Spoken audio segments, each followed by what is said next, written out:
Olá, colega, bem-vindo à segunda parte da nossa introdução sobre TRIZ e engenharia robusta. Se você perdeu a primeira parte, acesse aí o link na descrição do vídeo. Vamos então à nossa sessão 2, vamos dar uma visão geral aqui do TRIZ, teoria da resolução de problemas inventivos, tomando como referência aquela sequência para atacar um problema técnico. A contribuição do TRIZ, ela está justamente aqui nessa fase, na primeira fase de geração de soluções conceituais, ok? O que é um conceito? Como é que eu defino aí um conceito? Conceito é uma particular configuração de tecnologias que implementam as funções técnicas pertinentes, requeridas para uma dada aplicação. Bom, isso coloca a gente diante de um universo de possibilidades, que a gente está chamando aqui de concept space, as possíveis formas de implementar aquelas funções técnicas pertinentes. Cada pontinho aqui nesse universo é uma particular configuração tecnológica, um particular conceito. Normalmente a gente não sai do zero, a gente tem um conceito de referência, pode ser o atual conceito do produto ou de um competidor que a gente quer, de um concorrente que a gente quer superar, ok?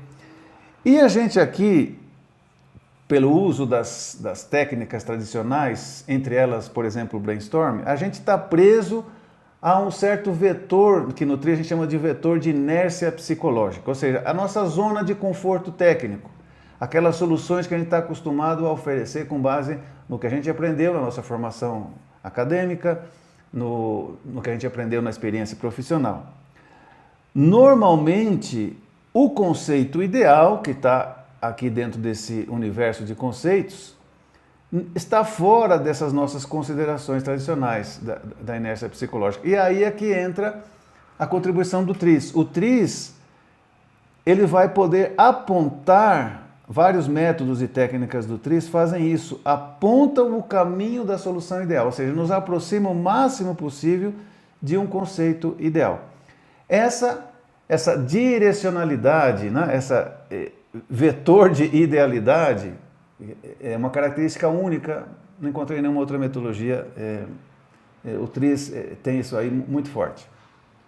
Ok, então aplicando o TRIZ, a gente vai poder sair dessa etapa de geração de soluções conceituais com um conceito já, como dizia Altshuler, mais elegante, né? mais inovador. Okay? O que significa que esse conceito vai nos aproximar do estado ideal, ou seja, onde as funções úteis são executadas de maneira mais eficiente e as funções prejudiciais são minimizadas ou inexistentes. TRIZ, de onde é que vem essa sigla? A sigla vem do russo, está aqui em russo, para quem sabe russo, né? Mas significa a teoria da resolução de problemas inventivos. Todo um conjunto de métodos, de técnicas, por isso que chama teoria, criadas por Altshuler, Heinrich Altshuler, okay? A partir de uma pesquisa que ele fez de 400 mil patentes de invenção. Em 1946 ele começou isso com apenas 20 anos de idade, e daí ele tirou, né, as conclusões principais do TRIZ, que depois foi se desenvolvendo no que a gente tem hoje. Okay? O que nós vamos ver aqui é uma introdução, né? Então vai ser um breve resumo das ferramentas do TRIZ, dá uma ideia assim, uma pincelada de como é que o TRIZ pode ser interessante, como é que ele é poderoso para ajudar a gente a resolver um problema inventivo. Por falar de problema inventivo, um típico problema inventivo que foi a primeira aplicação do TRIZ na NASA, em 1993, é essa aqui do ônibus espacial. Né? Na época, então, esse sistema utilizado para colocar então, o ônibus espacial em órbita. Tudo isso aqui é combustível, ok? E então, a eficiência de combustível é fundamental, é um requisito fundamental nesse sistema técnico, ok? Alguém teve a ideia de introduzir turbulência aqui, fazer tipo de uma reentrância nesse tanque, provocando turbulência, o que faz com que a pressão do ar aqui diminui, então deve aumentar a eficiência de combustível. Isso foi confirmado, né? aumentou realmente a eficiência de combustível, mas essa vibração, a turbulência produziu uma vibração, toda uma faixa, né, uma gama aí de frequências de vibração, que acabou destruindo, causando falha, né, dos equipamentos, sensores, que estavam aqui presos, né, fixados na parede interior desse tanque aqui, ok? O programa não permitia nenhuma mudança significativa, ou seja, qualquer mudança significativa de projeto obrigaria toda uma série de testes, né, de confiabilidade, etc., e atrasaria o lançamento do programa. Eles não queriam isso. Então, as cabeças mais brilhantes da NASA se reuniram para atacar esse problema, trabalharam durante uma semana e chegaram a 20 soluções para esse problema, mas todas elas envolviam uma mudança de projeto, uma mudança significativa de projeto, e não atenderia então o deadline aí para o lançamento do programa. Um dos membros dessa equipe, eu sei disso porque eu vi a apresentação desse caso num simpósio nos Estados Unidos, em 94, um ano depois desse caso aqui. Então, uma das pessoas aí tinha ouvido falar do TRIZ. E falou, olha, vamos experimentar essa metodologia. Chamaram lá um TRIZ Master. O Altshuler mantinha uma lista aí de 20 TRIZ Masters reconhecidos por ele, né, certificados pelo Altshuler, 20 no planeta todo. Esse era um deles, Victor Fay, foi convidado para ir na NASA, e ele se sentou lá com os caras, e em 40 minutos foi resolvido o problema. Você tem uma ideia do poder de criatividade aí do TRIZ. A gente vai voltar a esse caso aqui, você vai ter chance de resolver esse problema usando o TRIZ, ok? Apenas com essa introdução que a gente vai dar aqui. A gente volta lá um pouquinho mais adiante. Ok. Então, os problemas inventivos são aqueles que têm um conflito interno, né? Então, vamos definir aqui os tipos de conflito. Vamos tomar como exemplo um negócio de entrega de pizza a domicílio, ok? E os clientes estão reclamando que a pizza chega morna e úmida. E aqui a gente pode definir um conflito técnico, ok? Conflito técnico envolve dois parâmetros distintos dos sistemas que são contraditórios, né? Eu preciso melhorar um parâmetro A, mas quando eu faço isso, um parâmetro B se deteriora. Essa é a estrutura, como a gente formula um conflito técnico. Exemplo, no caso da nossa caixa de pizza aqui. Preciso aumentar a ventilação da embalagem da pizza, mas isto diminui a temperatura da mesma. Está aqui um conflito técnico.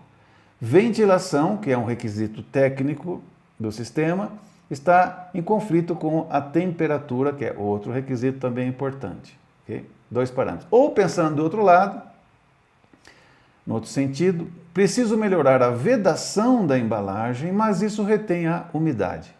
De novo, chego num conflito técnico, dois parâmetros, vedação e umidade, estão em contradição, em conflito. Ok. Aprofundando o conflito técnico, a gente vai chegar no que a gente chama de contradição física. Ok? Esse é o grau extremo de conflito, quando o mesmo elemento do sistema tem que estar, por diferentes razões, em condições opostas. Ok? A estrutura de formulação de uma contradição física é essa aqui. Para realizar uma função f1, o elemento x precisa ter a propriedade mais p. Mas para realizar uma outra função f2, o mesmo elemento x tem que ter a propriedade oposta menos p. Aplicado ao nosso caso aqui da caixa de pizza, né, da embalagem. Para transportar a pizza, seria a nossa função f1, deve haver uma superfície de apoio. Mas, para evitar que ela umedeça, que é outra função, não pode haver uma superfície de apoio. E temos aí uma contradição física. Algo tem que suportar a pizza, mas nada pode suportar a pizza. Ok? Porque nesse contato é que ocorre, né, quando a gente vai explicar aqui um pouquinho mais, né, adiante o problema. Ok. Então, nós vamos voltar depois desse caso aqui da caixa de embalagem, né, da caixa de pizza, e você também vai poder, vai ter chance aí de resolver esse problema nessa exposição aqui nossa, ok? Agora, a gente estava contrastando, né, o jeito tradicional e na primeira parte aqui da introdução a gente chegou à conclusão que as técnicas tradicionais que a gente usa normalmente para resolver problemas técnicos são totalmente insuficientes. E no que se trata de problemas inventivos, né, a gente tende a usar, isso é o que eu mais vejo, né, engenheiros usando o tiro, né? O que é o tiro? A técnica intuitiva para remover obstáculos. E qual que é a abordagem do tiro? A gente quer sair do nosso problema específico e já partir para a solução. Esse é o tiro. E a gente, para fazer isso, vai explorando aí variantes. Ah, que tal se a gente mudar um material? Pode ser material A, B ou C. Ah, esse aqui não dá por causa de tal coisa, então vamos com esse aqui. E vamos explorando variantes até trombar com uma solução que parece boa para a gente, ok? O problema desse método, além de altamente ineficiente, né, é que não dá para padronizar. Você não consegue padronizar a tentativa e erro, né, o tiro. Qual que é a abordagem do TRIZ? O TRIZ não vai por essa via, ok?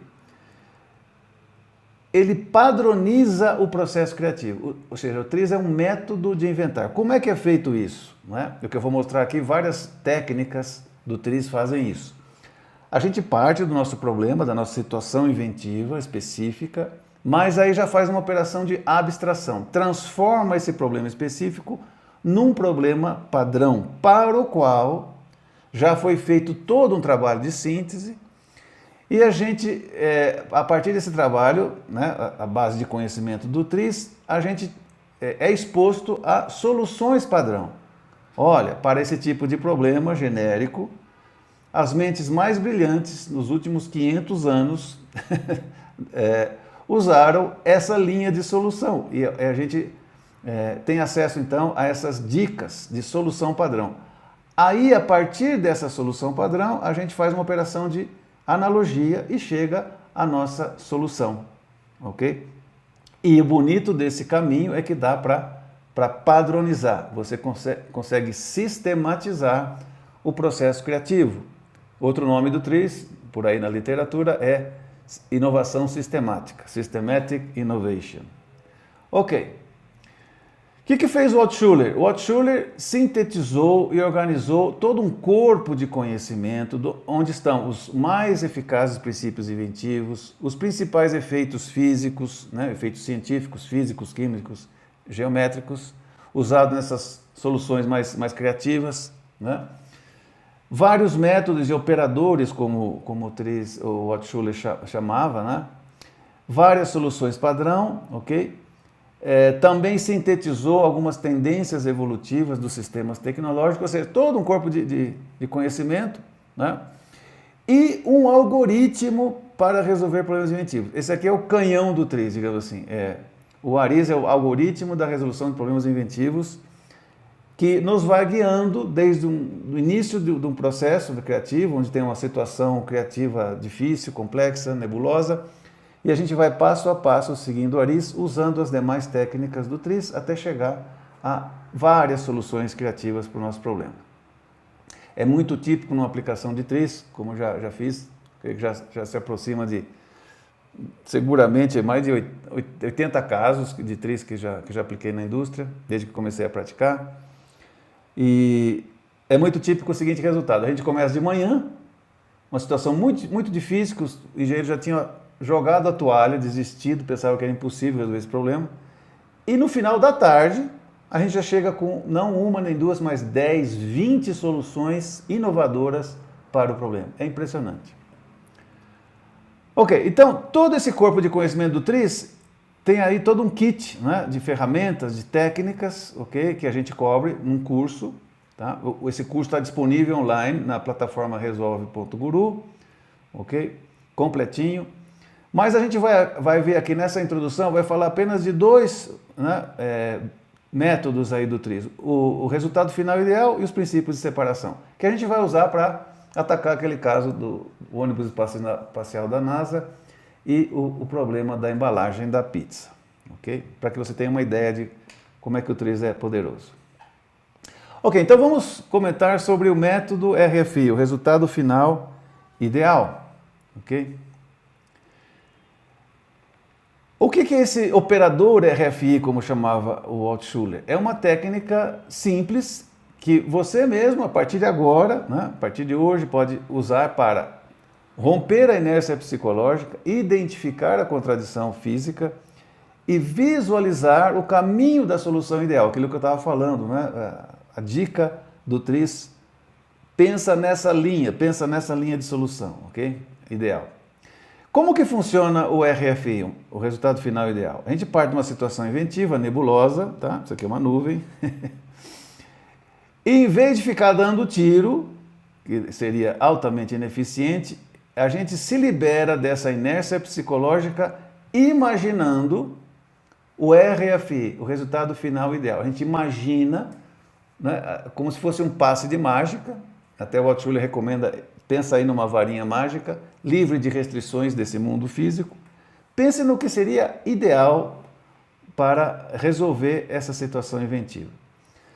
Frequentemente o RFI não dá para ser realizado no nosso mundo aqui físico, real, né? Mas só de ter imaginado o RFI, isso já nos coloca nessa direção de pensamento e numa região de soluções inovadoras. Então, se não dá para implementar 100% do RFI, a gente cede um pouco, né? Aterriza aqui, cai na real, ok? E chega a soluções inovadoras a partir dessa dica do RFI, ok? Vamos aplicar isso, né? Tão simples quanto seja aí. Vamos aplicar a nossa caso da embalagem da pizza, ok? No Tris existe uma coisa que a gente chama de região de conflito, ok? E essa região de conflito é a zona ou a região do espaço onde ocorre o problema. Então a região de conflito aqui é essa interface entre a massa da pizza e a parede da embalagem. Se a gente der um zoom aqui, o que a gente vai ver? Vai ver a massa, vai ver a parede da embalagem, a pizza está quente, emitindo vapor, e a embalagem está a uma temperatura mais baixa. Portanto, o vapor aqui, encontrando essa superfície na temperatura menor, se condensa, forma água e rapidamente a pizza absorve essa água e fica aí a pizza então, nesse processo, perde temperatura e fica úmida. Esse é o problema, essa é a nossa região de conflito. Ok, vamos aplicar então aqui, né, a varinha mágica. Terceiro passo aí, aplicar o RFI. Qual que seria o resultado ideal? Se o problema acontece nesse contato entre a parede e a massa, nesse contato, ocorre a condensação e a absorção da água. Então, o que a gente tem que fazer? Né? Imagine qual seria, o que faria uma varinha mágica aí para acabar com esse problema. Né? Se você quiser, pausa aí o vídeo e pensa um pouquinho. Tá? Você deve ter imaginado o seguinte, né? O que a varinha mágica faria? Isso. Separação, né? Separa aí, levanta a pizza, não deixa ela entrar em contato com a parede, porque qualquer coisa que entrar em contato vai provocar a condensação. Então tá aí uma solução ideal, perfeita, porque agora eu posso fazer uma embalagem totalmente hermética, o ar parado é um excelente isolante térmico, essa pizza vai ficar quente e sequinha por muito tempo.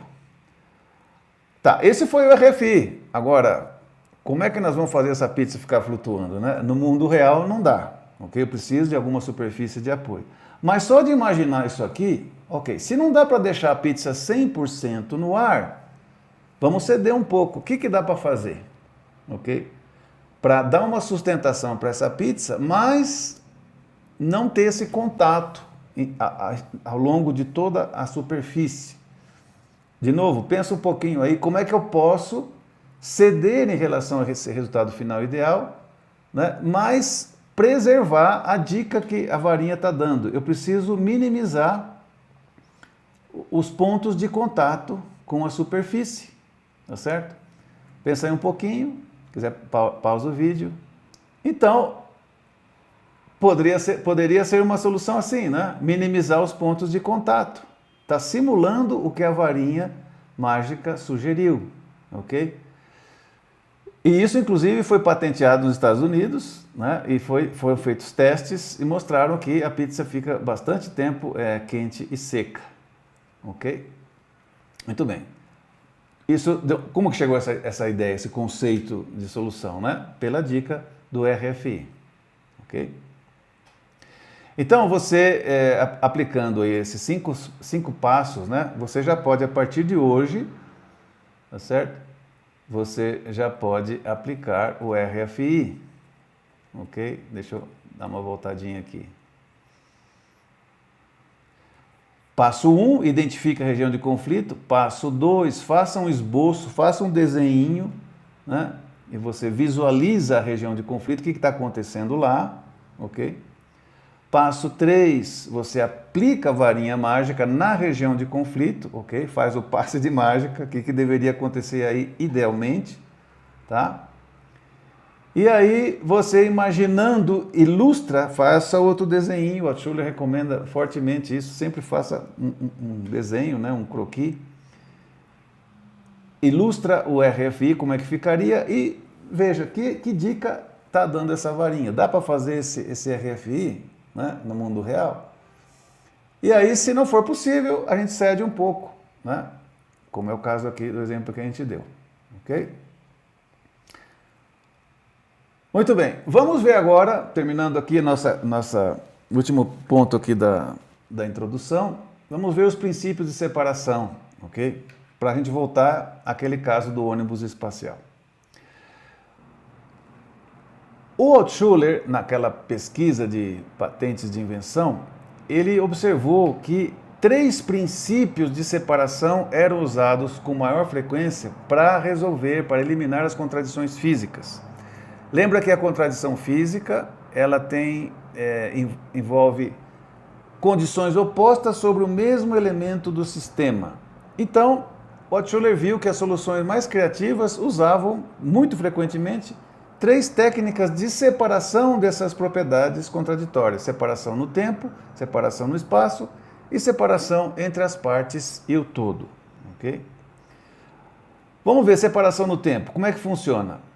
Separamos os requisitos contraditórios impostos sobre o mesmo elemento no tempo. No intervalo de tempo 1, o objeto tem a propriedade mais A. No intervalo de tempo 2, o objeto tem a propriedade oposta menos A. Exemplo, um jato de combate. Qual que é a contradição física? Para permitir agilidade na batalha, a área da asa deve ser pequena, mas para assegurar boa sustentação, a área da asa deve ser grande. Então temos aí uma contradição física. A área da asa tem que ser grande e tem que ser pequena. Né? Como que foi resolvido isso?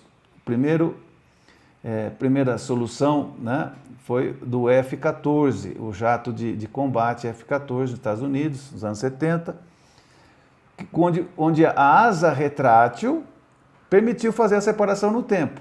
A área vai ser grande quando decola ou aterriza e a área vai ser pequena quando faz manobras durante o voo. Ok? Como que funciona a separação no espaço? Separação das propriedades contraditórias no espaço. Numa região do espaço, o objeto tem a propriedade mais A, em outra região do espaço, o objeto tem a propriedade oposta menos A.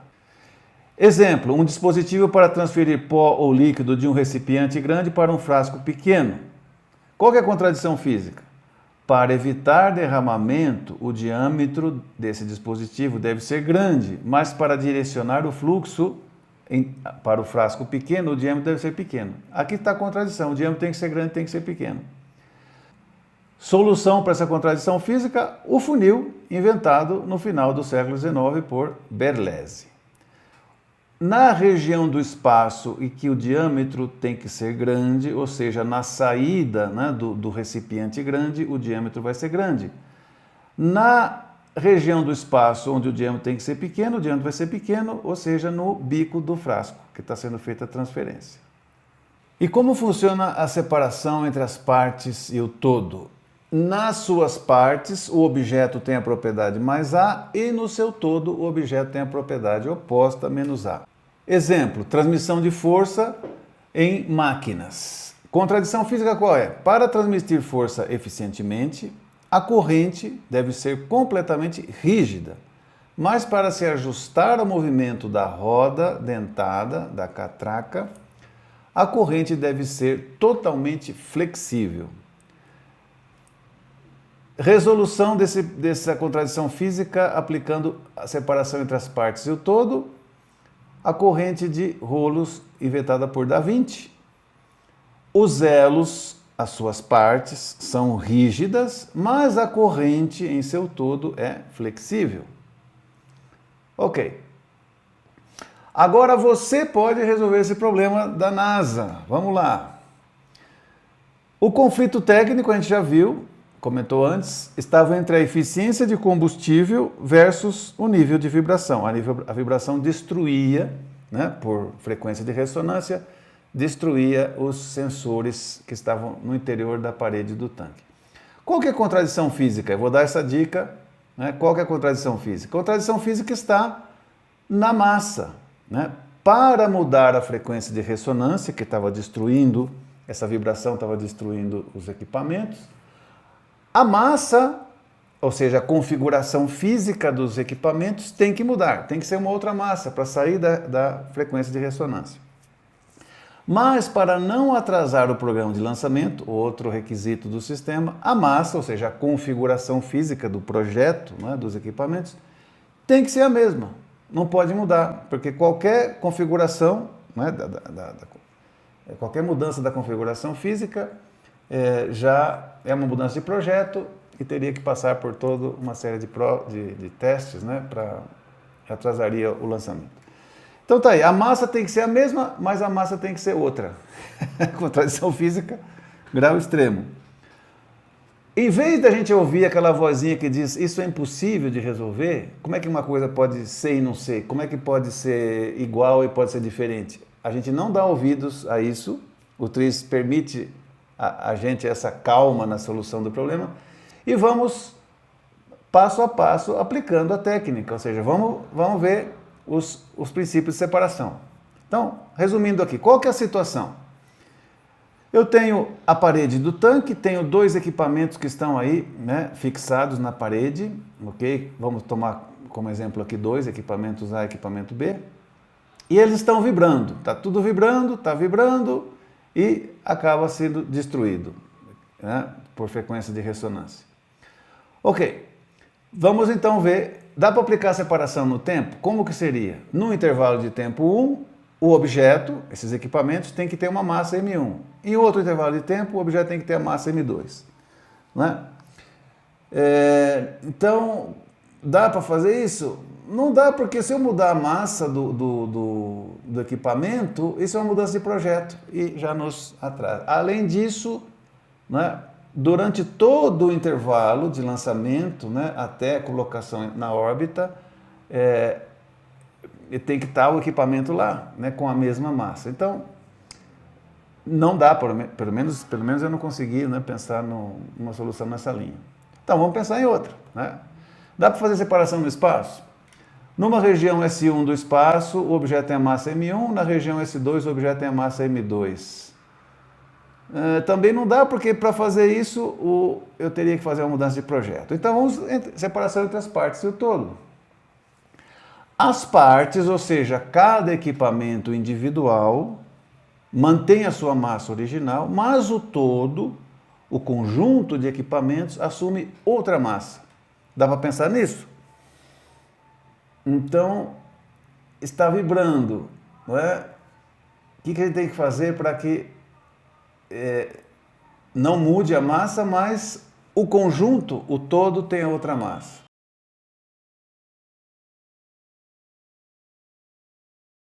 Né? Então a gente pensa, e essa pode ser uma ideia. As partes, cada equipamento individual mantém a sua massa, mas o todo assume outra massa, simplesmente unindo as massas. Eu não faço mudança nem do equipamento A, nem do equipamento B. A única coisa que eu estou fazendo é tornar as duas massas solidárias, ok? Na prática, eles usaram, no caso real, usaram pequenas molas, né, para conectar as massas, para que elas se comportassem já em outra região, né, saindo da frequência de ressonância, ok? E essa foi a solução, então. Ok, com isso a gente termina a nossa parte 2. faço aqui o lembrete para você acessar o portal de conhecimento do Resolve.guru, ok? Tá aí o link, ok? Tem muita coisa interessante lá. E peço para você agora, né, que se você achou interessante, coloque aí suas perguntas, seus comentários aí nos comentários abaixo aí no vídeo, ok? Que eu vou responder com certeza todas as perguntas e comentários, ok? Agradeço a participação e a gente se vê na parte 3, próxima semana.